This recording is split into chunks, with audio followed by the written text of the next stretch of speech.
దహించు అగ్ని సేవకుల కూడిక ఫిబ్రవరి 25వ తేదీన ఉదయం 10 గంటల నుండి ప్రారంభించబడును. ముఖ్య ప్రసంగికులు డాక్టర్ థామస్ గారు, దహించు అగ్ని మినిస్ట్రీస్, రాజమహేంద్రవరం. స్థలం దహించు అగ్ని ఆడిటోరియం, నటరాజ్ థియేటర్, రాజమహేంద్రవరం. మరిన్ని వివరాలకు 9494940072 మరియు 73.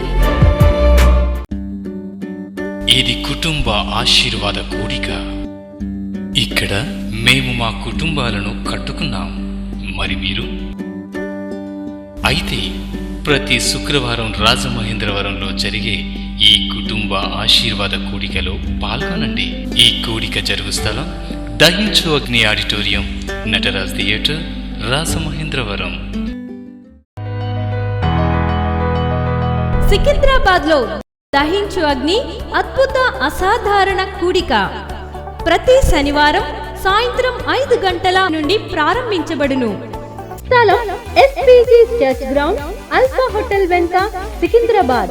మరిన్ని వివరాలకు 9494940074 మరియు 75.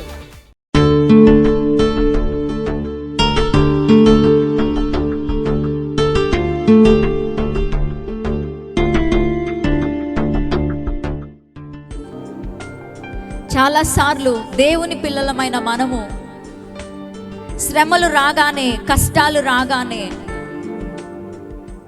పోరాటాలను ఎదుర్కోగానే మనం కృంగిపోతూ ఉంటాం.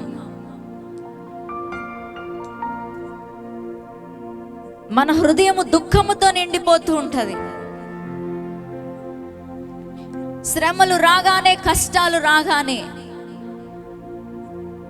కొంతమందికి అయితే ప్రార్థన కూడా చేయాలనిపించదు.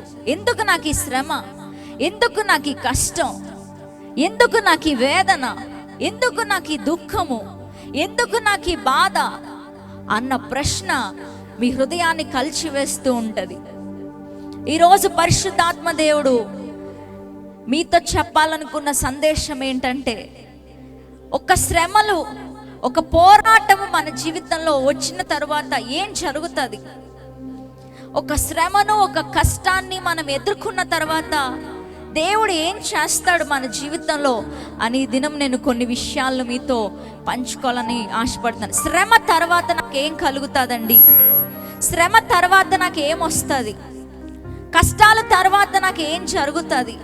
ఈ బాధల తర్వాత నాకు ఏం జరుగుతుంది అని ఇక్కడ ఎవరెవరైతే కుమిలిపోతూ ఉన్నారో ఈరోజు పరిశుద్ధాత్మ దేవుడు మీతో మాట్లాడుతున్నాడు. శ్రమల తర్వాత మీకు వచ్చేదేంటో తెలుసా? 2 అంతల దీవెన. హల్లెలూయా. శ్రమల తర్వాత, పోరాటాల తర్వాత, దుఃఖము తర్వాత, వేదన తర్వాత నీకొచ్చేది ఏంటంటే 2 అంతల దీవెన. హల్లెలూయా. దేవుణ్ణి ప్రేమించు వారికి సమస్తమును సమకూడి మేలు కొరకే జరుగుచున్నవి. నీ జీవితంలో వచ్చే కష్టాలు, ఎదురుగాలులు, పోరాటాలు ఇవన్నీ నీ మేలు కొరకే. ఇవన్నీ నీకు మేలు కొరకే. ఎందుకంటే నువ్వు దేవుణ్ణి ప్రేమిస్తున్నావు. ఏ శ్రమ వచ్చినా కూడా, ఏ బాధ వచ్చినా కూడా అవి అన్నీ నీకు మేలే చేస్తున్నాయి. హల్లెలూయా. శ్రమల తర్వాత మొట్టమొదటిగా ఏం కలుగుతుందంటే 2 అంతల దీవెన కలుగుతుంది. నమ్ముతున్న వారు ఆమేన్ చెప్తారా? పరిశుద్ధ గ్రంథంలో ఒక భక్తుడు కనిపిస్తున్నాడు. ఆయన పేరు యోబు. అతడు యథార్థవంతుడంట. పరిశుద్ధ గ్రంథమే సెలవిస్తుంది, దేవుడే చెప్తున్నాడు. యోబు ఒక యథార్థవంతుడు, ఒక న్యాయవంతుడు, భయభక్తులు కలిగిన వాడు, చెడుతనమును అసహించుకుంటున్నవాడు. కానీ ఇంతటి మంచివాడికి కూడా, ఇంత చక్కగా దేవుని దృష్టిలో ఇంత నీతిగా బ్రతుకుతున్నా కూడా ఈ యోబుకి ఒక శ్రమ, ఒక శ్రమల వలయంలో అతడు చిక్కుకున్నాడు. ఒకదాని తర్వాత ఒకటి, ఒకదాని తర్వాత ఒకటి. యోబు గురించి దేవుడే సాక్ష్యం ఇస్తున్నాడు. యోబు లాంటి యథార్థవంతుడు ఎవరైనా ఉన్నారా? యోబు లాంటి సత్యవంతుడు ఎవరైనా ఉన్నారా అని దేవుడే సాక్ష్యం ఇస్తున్నప్పుడు సాతాను అంటాడు దేవునితో, నువ్వు అతని కలిగినదంతా తీసేసుకో, అతని కలిగిన సమస్తమును నువ్వు మొత్తితే అతడు నిన్ను దూషించి నిన్ను విడిచిపెట్టేస్తాడు అని సాతాను యోబు గురించి ఒక అంచనాని వేసుకున్నాడు. దేవుడు అంటాడు, అతని ప్రాణాన్ని మాత్రం నువ్వు ముట్టద్దు, అతనికి ఉన్న సమస్తము నీ వశము ఉంది, అతడు మాత్రం నన్ను విడిచి పెట్టడు అని దేవుడు అపవాదితో చెప్తాడు. ఇప్పుడు అపవాది చేతిలో ఏముందంటే, యోబుకున్న సమస్తము ఎవరి వశంలోకి వెళ్ళిపోయిందంటే అపవాది వశంలోకి వెళ్ళిపోయింది. ఈ అపవాది యోబు మీద దాడి చేయడానికి మొదలు పెట్టాడు. యోబు మంచివాడు కదండి, యథార్థవంతుడు కదా, సత్యవంతుడు కదా, ఇంత చక్కగా దేవుని దృష్టిలో ఒక నీతిమంతుడుగా బ్రతుకుతున్న యోబుకి శ్రమలు ఎందుకు వచ్చాయి? చాలాసార్లు మనకి అదే ప్రశ్న వస్తుంది.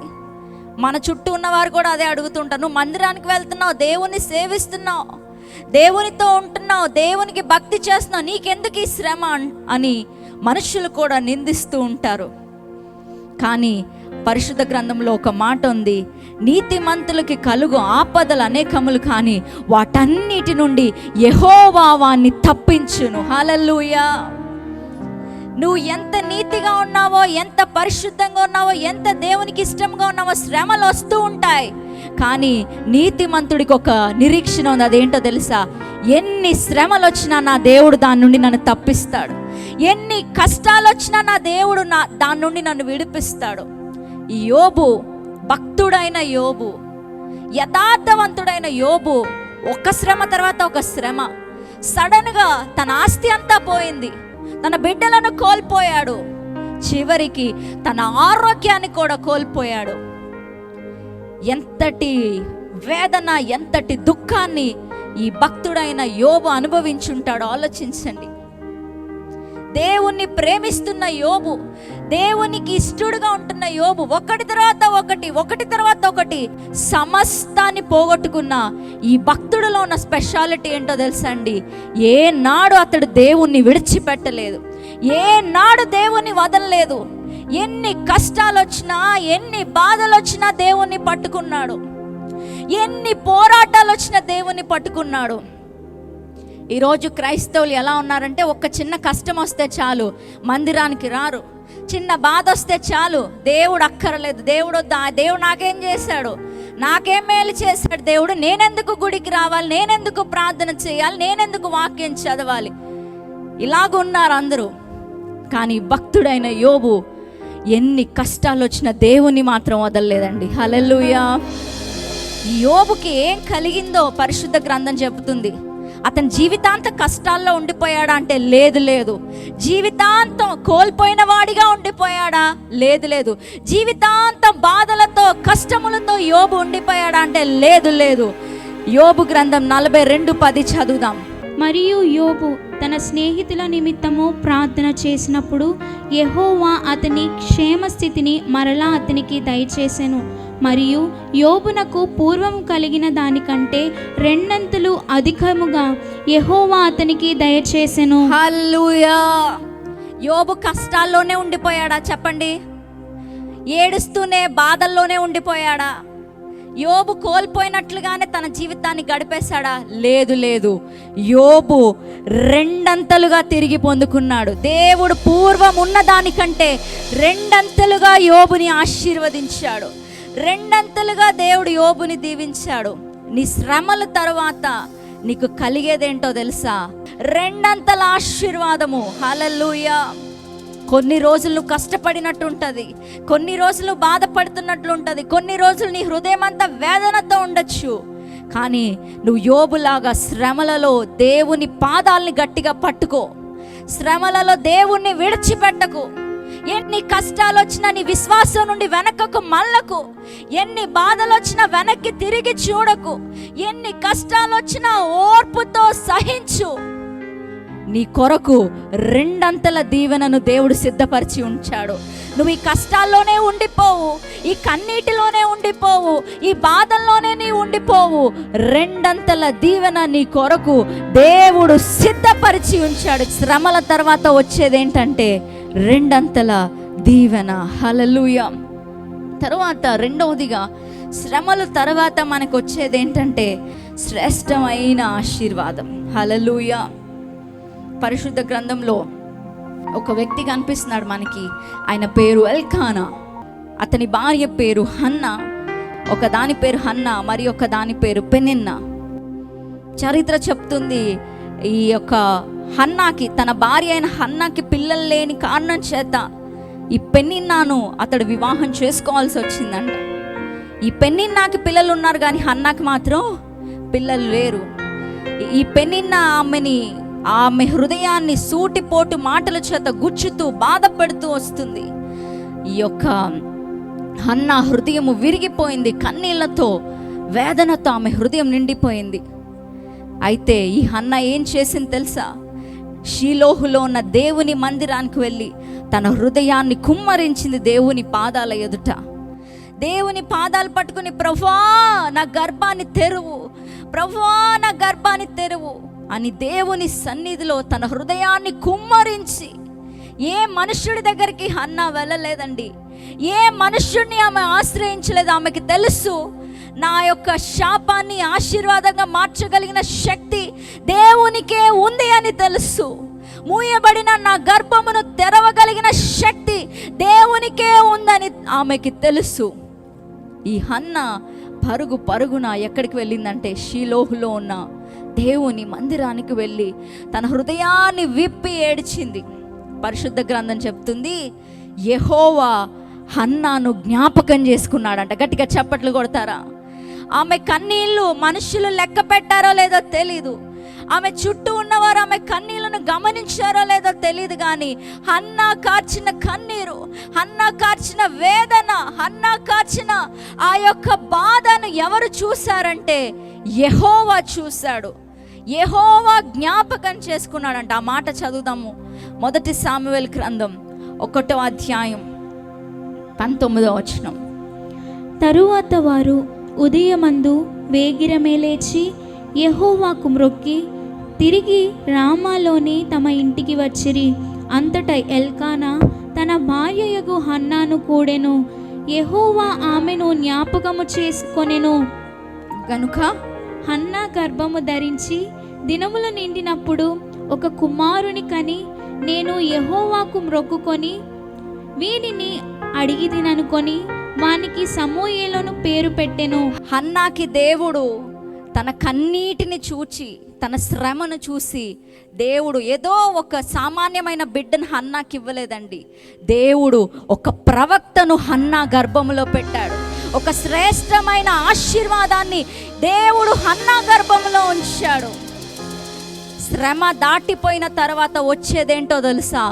శ్రేష్టమైన ఆశీర్వాదము, శ్రేష్టమైన దీవెన. హన్నా ఎంతెంతకి కన్నీరు కారుస్తూ వచ్చిందో, అదే హన్నా శ్రేష్టమైన ఆశీర్వాదము. ఒక ప్రవక్తను దేవుడిచ్చాడు తనకి, ఒక న్యాయాధిపతిని దేవుడిచ్చాడు. సమూయేలు చివరి న్యాయాధిపతి. దేవుడు ఒక దీర్ఘదర్శిని హన్నా కడుపులో పెట్టాడు. ఈ హన్నా కుమారుడు ఏం చెప్తే అది దేవుడు స్థిరపరిచాడు. చిన్న వయసులోనే దేవుని కొరకు నిలవబడిన, దేవుని స్వరం విన్న వ్యక్తి ఈ సమూయేలు. అంతటి గొప్ప కుమారుణ్ణి, శ్రేష్టమైన ఆశీర్వాదాన్ని దేవుడు హన్నాకు బహుమానంగా ఇచ్చాడు. ఎందుకు ఇచ్చాడంటే, శ్రమ తర్వాత వచ్చేదేంటో తెలుసా? ఆశీర్వాదము. ఎలాంటి ఆశీర్వాదమో తెలుసా? సాదాసీదా ఆశీర్వాదం కాదు, శ్రేష్టమైన ఆశీర్వాదము, శ్రేష్టమైన ఆశీర్వాదము. నీ శ్రమ తర్వాత, శ్రమలు పడిన తర్వాత నీకు దేవుడిచ్చేదేంటో తెలుసా? శ్రేష్టమైన ఆశీర్వాదం. నీ ఊహకు అందని ఆశీర్వాదం, నీ ఊహకు అంతు చిక్కని శ్రేష్టమైన బహుమానాన్ని దేవుడిస్తాడు. హల్లెలూయా! శ్రేష్టమైన ఆశీర్వాదాన్ని హన్నా పొందుకుంది. కొంచెం కన్నీరు కార్చింది, కొన్ని రోజులు శ్రమ పడింది, కొన్ని రోజులు ఏడ్చింది, కొన్ని రోజులు కృంగిపోయింది. దిక్కులేని దానిగా ఆమె ఎవరికి మొరపెట్టాలో కూడా ఆమెకు అర్థం కాలేదు. కానీ ఆమెకి తెలుసు, దేవుని దగ్గరికి వెళ్తేనే నాకు జవాబని తెలుసు. దేవుని సన్నిధికి వెళ్ళి మొరపెట్టింది. దేవుడు హన్నా కన్నీళ్ళని చూశాడు. ఈరోజు అదే దేవుడు నీ కన్నీళ్ళను చూస్తున్నాడు, నీ యొక్క వేదనని చూస్తున్నాడు. ఇక్కడ ఈరోజు ఎవరెవరైతే దుఃఖముతో ఉన్నారో, జీవితంలో అన్నిటినీ పోగొట్టుకుని సమాధానం లేకుండా, సంతోషము లేకుండా, నిందలు, అవమానాలు, ఈరోజు దేవుడు మిమ్మల్ని చూసి పలుకుతున్నాడు, శ్రేష్టమైన ఆశీర్వాదము నీ ముందుంచబడి ఉంది. శ్రేష్టమైన ఆశీర్వాదం నీ ముందుంచబడింది. ఈరోజు ధైర్యం తెచ్చుకో ప్రియ దేవుని బిడ్డ, ధైర్యము తెచ్చుకో. శ్రేష్టమైన దీవెన నీ కొరకు ఉంచబడి ఉంది. నీ కన్నీళ్ళని తుడిచే దేవుడు ఉన్నాడు. నీ దుఃఖ దినాలు సమాప్తం అవుతాయి. సంతోషకరమైన దినాలు నీ ముందు ఉంచబడి ఉన్నవి. హల్లెలూయా. మూడవదిగా, శ్రమలు తర్వాత ఏమొస్తుందో తెలుసా? హెచ్చింపు వస్తుంది. హల్లెలూయా. మరి ఒక భక్తుడు ఉన్నాడండి పాత నిబంధనలో, యోసేపు. ఇతని కథ మీకు అందరికీ తెలుసు. అతను ఎన్ని కష్టాలు గుండా వెళ్ళాడో తెలుసు. అతి చిన్న వయసులో ఏ యవనస్తుడు పడకూడని శ్రమ గుండా ఈ యోసేపు అనే యవనస్తుడు వెళ్ళాడు.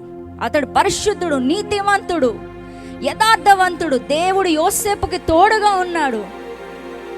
కానీ యోసేపు ఎన్ని కష్టాలు పడాలో అన్ని కష్టాలు పడ్డాడు. ఎన్ని శ్రమలు పడాలో అన్ని శ్రమలను అనుభవించాడు. తన సొంత అన్నల చేత అమ్మి వేయబడ్డాడు. ఇష్మాయేలీలకు సొంత అన్నలు అతని తృణీకరించారు. సొంత అన్నలు అతని గెంటి వేశారు, అమ్మి వేశారు. సొంత వారి చేత కోలుకోలేని దెబ్బను తిన్నాడు యోసేపు. యవనస్తుడుగా తన యవన వయస్సులో తన అన్నల చేత విడవబడ్డాడు. ఒక ఒంటరివాడిగా అతడు ఐగుప్తు దేశంలో ఉన్నాడు. అక్కడికి వెళ్ళి చూస్తే తన యజమానుడు పోతీఫర్ భార్య అతని పైన నింద వేసింది. అతను చేయని తప్పుని చేశాడని చిత్రీకరించింది. అతడు చెరసాల్లో ఉంచబడ్డాడు. ఇన్ని కష్టాలు పడుతూ కూడా దేవుణ్ణి ఏనాడు యోసేపు విడిచిపెట్టలేదు. ఇన్ని బాధలు పడుతూ కూడా ఏనాడు యోసేపు దేవుణ్ణి విడనాడలేదు. ఇన్ని కష్టాలు పడుతూ కూడా దేవుని పాదాల్ని పట్టుకున్నాడు యోసేపు. సంకెళ్ళు, చెరసాల, నిందలు, అవమానాలు, తిరస్కరణ అన్నిటినీ యోసేపు ఒంటరివాడిగా భరించాడండి. ఒక రోజు రానే వచ్చింది, దేవుడు అతన్ని ఉన్నతంగా హెచ్చించాడు. హల్లెలూయా. ఎంత ఉన్నతంగా దేవుడు హెచ్చించాడంటే రాజు తర్వాత స్థాయి ఆయనదే. అంత ఉన్నతంగా దేవుడు హెచ్చించాడు. చూడండి ఆదికాండం 41వ అధ్యాయం 41. మరియు ఫరో, చూడుము, ఐగుప్తు దేశం అంతటి మీద నిన్ను నియమించి ఉన్నానని యోసేపుతో చెప్పెను. దేవుడు అతన్ని ప్రధానమంత్రి చేసేశాడు. హల్లెలూయా. ఉన్నత స్థితిలో యోసేపుని దేవుడు నిలిపాడు. హల్లెలూయా. యోసేపు దేవుడే నీ దేవుడు. యోసేపుకి దేవుడు అద్భుతం చేస్తే నీకు అద్భుతం చేస్తాడు. ఒక రోజు వచ్చింది, ఏ అన్నలైతే తిరస్కరించారో, ఏ అన్నలైతే ఇతన్ని అమ్మి వేశారో, అదే అన్నలకు యోసేపు ద్వారా ఆహారం అందచేయబడింది. యోసేపే ఒక దిక్సూచిగా, మార్గదర్శిగా మారిపోయాడు. అదే అన్నలకు యోసేపు ఆశీర్వాదంగా మార్చబడ్డాడు. ఈరోజు నీ శ్రమల తర్వాత హెచ్చింపు ఉంది. ఆమేన్ చెప్పండి నోరు తెరచి. నీ కష్టాల తర్వాత హెచ్చింపు ఉంది. నీ బాధల తర్వాత హెచ్చింపు ఉంది. నీ కష్టాల తర్వాత ఒక హెచ్చింపు నీ కొరకు దేవుడు సిద్ధపరిచి ఉంచాడు. హల్లెలూయా. ఆ హెచ్చింపు ఎలా ఉండబోతుంది తెలుసా? నీ ఊహకు అందనంత ఉన్నతముగా దేవుడు నిన్ను హెచ్చించబోతున్నాడు. ఆమేన్ చెప్పండి నోరు తెరచి. నీ ఊహకు అందనంతగా దేవుడు నిన్ను హెచ్చించే రోజులు త్వరగా నీ ముందు ఉంచబడి ఉన్నాయి. నమ్ముతున్న వారు ఆమేన్ చెప్తారా? ఆమేన్. హల్లెలూయా. ఈరోజు ధైర్యం తెచ్చుకోండి. యోసేపు కష్టాలు తాత్కాలికమే. ఒక రోజు వచ్చింది, దేవుడు అతని తలను పైకెత్తాడు. నీ తలను కూడా దేవుడు పైకెత్తే రోజులు ఉన్నాయి. హల్లెలూయా. 4వదిగా, శ్రమలు తర్వాత వచ్చేదేంటో చూడండి. యాకోబు పత్రిక 1వ అధ్యాయం 12వ వచనం. శోధన సహించువాడు ధన్యుడు, అతడు శోధనకు నిలిచిన వాడే ప్రభువు తన్ను ప్రేమించు వారికి వాగ్దానం చేసిన జీవ కిరీటము పొందును. హల్లెలూయా. శోధన సహించువాడు ధన్యుడు. అతనికి ఏం కలుగుతుందండి? జీవ కిరీటము. నీకొచ్చిన ప్రతి శోధన, శ్రమను నీవు ఓర్చుకుంటూ దేవునిలో కొనసాగిపోతూ ఉంటే చివరిగా నీకు వచ్చేదేంటో తెలుసా? జీవ కిరీటము. ఈరోజు ధైర్యము తెచ్చుకోండి, ఈరోజు ధైర్యము తెచ్చుకోండి, మనసుని నిబ్బరపరచుకో. దేవుడు నీకు అద్భుతం చేయబోతున్నాడు. నీ ప్రతి దుఃఖము సంతోషముగా మారబోతుంది. నీ ప్రతి దుఃఖమును దేవుడు తీసివేయబోతున్నాడు. హల్లెలూయా. జీవ కిరీటము నీ కొరకు సిద్ధపరచబడి ఉంది. శ్రమల తర్వాత, శోధన తర్వాత నీ ముందు ఉంచబడింది ఏంటో తెలుసా? జీవ కిరీటము. హల్లెలూయా. చివరిగా 1 పేతురు 5వ అధ్యాయం 10వ వచనం ఒకసారి చదువుతారా? తన నిత్య మహిమకు క్రీస్తునందు మిమ్మును పిలిచిన సర్వకృపానిధియగు దేవుడు కొంచెము కాలము మీరు శ్రమపడిన అందరూ చెప్పండి, కొంచెము కాలము శ్రమ పడిన తరువాత దేవుడు ఏం చేస్తాడంట? తానే మిమ్మును పూర్ణులనుగా చేసి స్థిరపరచి బలపరచును. తానే మిమ్మును పూర్ణులుగా చేసి స్థిరపరిచి బలపరచును. హల్లెలూయా. శ్రమల తర్వాత జరిగేదేంటో తెలుసా? సంపూర్ణతలోనికి, పరిపూర్ణతలోనికి మీరు నడిపింపబడతారు. శ్రమల తర్వాత పరిపూర్ణులుగా చేయబడతారు. ఈరోజు ధైర్యం తెచ్చుకోండి. మీ శ్రమలు నీకు మేలు చేయడానికే, నీ శ్రమలు నిన్ను ఆశీర్వాదంలోకి నడిపించడానికే, నీ శ్రమలు నిన్ను రెండంతల దీవెనలోనికి నడిపించడానికే, నీ శ్రమలు నీవు కోల్పోయినవన్నీ తిరిగి ఇవ్వడానికే, నీ శ్రమలు నిన్ను హెచ్చించడానికే, నీ శ్రమలు నీకు జీవ కిరీటం ఇవ్వడానికే, నీ శ్రమలు నిన్ను పరిపూర్ణతలోనికి నడిపించడానికే. ఈరోజు ధైర్యం తెచ్చుకోండి. నీ శ్రమలు నీకు శ్రేష్టమైన ఆశీర్వాదాన్ని ఇవ్వడానికే. యేసయ్యా తండ్రి, ఇక్కడ ఎవరెవరైతే చేతులెత్తారో మీరు వారు చూస్తున్నారు దేవా. వారి కన్నీళ్ళు మీకు తెలుసాయా? వారి బాధలు నీకు తెలుసు తండ్రి, వారి పోరాటాలు నీకు తెలుసు ప్రభువా. ఈ రోజు ఒక అద్భుతం జరుగునుగాక యేసు నామములో. ప్రతి కన్నీరు, దుఃఖము, వేదన యేసు నామములో కొట్టి వేయబడునుగాక. నీ బిడ్డలకు అద్భుతం జరగాలయ్యా. వారి కన్నీరు తుడవబడాలయ్యా. వారి దుఃఖము సంతోషంగా మార్చబడాలయ్యా. నీ ప్రియ బిడ్డలు ఈ సంవత్సరము అద్భుతాల్ని చూచుదురుగాక. అద్భుతాలు యేసు నామములో వారి గృహములో జరుగునుగాక. ప్రతి శాపము, వేదన, దుఃఖము యేసు నామములో కొట్టి వేయబడునుగాక.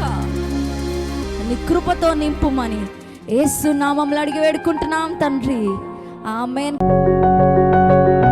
పరిశుద్ధాత్మ దేవుడు 0072 మరియు 73 విజయవాడలో దహించు అగ్ని సేవకుల కూడిక ఫిబ్రవరి 18వ తేదీన ఉదయం 10 గంటల నుండి ప్రారంభించబడును. ముఖ్య ప్రసంగికులు డాక్టర్ థామస్ గారు, దహించు అగ్ని మినిస్ట్రీస్, రాజమహేంద్రవరం. స్థలం కందుకూరి కళ్యాణ మండపం, జింకాన గ్రౌండ్స్, విజయవాడ. మరిన్ని వివరాలకు 9032224646 మరియు 9032224747. రాజమహేంద్రవరంలో దహించు అగ్ని సేవకుల కూడిక ఫిబ్రవరి 25వ తేదీన ఉదయం 10 గంటల నుండి ప్రారంభించబడును. ముఖ్య ప్రసంగికులు డాక్టర్ థామస్ గారు, దహించు అగ్ని మినిస్ట్రీస్, రాజమహేంద్రవరం. స్థలం దహించు అగ్ని ఆడిటోరియం, నటరాజ్ థియేటర్, రాజమహేంద్రవరం. మరిన్ని వివరాలకు 9494940072 మరియు 73. ఇది కుటుంబ ఆశీర్వాద కూడిక. ఇక్కడ మేము మా కుటుంబాలను కట్టుకున్నాం.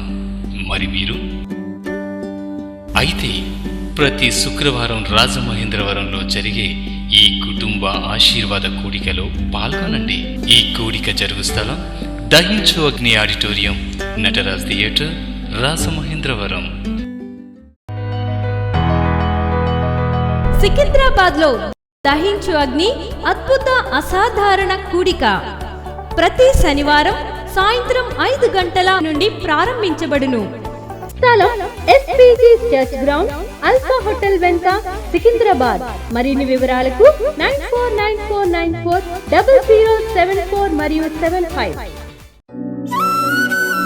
రాజమహేంద్రవరంలో దహించు అగ్ని అభిషేక ఆదివారపు ఆరాధన ఇప్పుడు ప్రతి ఆదివారం ఉదయం 9:30 నుండి ప్రారంభించబడును. తప్పక పాలు పొందండి, దైవిక ఆశీర్వాదం పొందండి.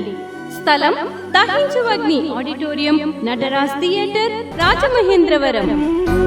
మీ ప్రార్థన అవసరతలకు 9494940072 మరియు 73. ఈ టీవీ కార్యక్రమాన్ని చూసి ఆశీర్వదించబడినట్లయితే దహించు అగ్ని టీవీ పరిచర్యకు మరియు బ్లెస్సింగ్ ల్యాండ్ కు సహకరించండి. దహించు అగ్ని trust current account number 357222444370, State Bank of India main branch, Rajamahendravaram. My address doctor Thomas దహించు అగ్ని మినిస్ట్రీస్, తుమ్మలోవా, రాజమహేంద్రవరం.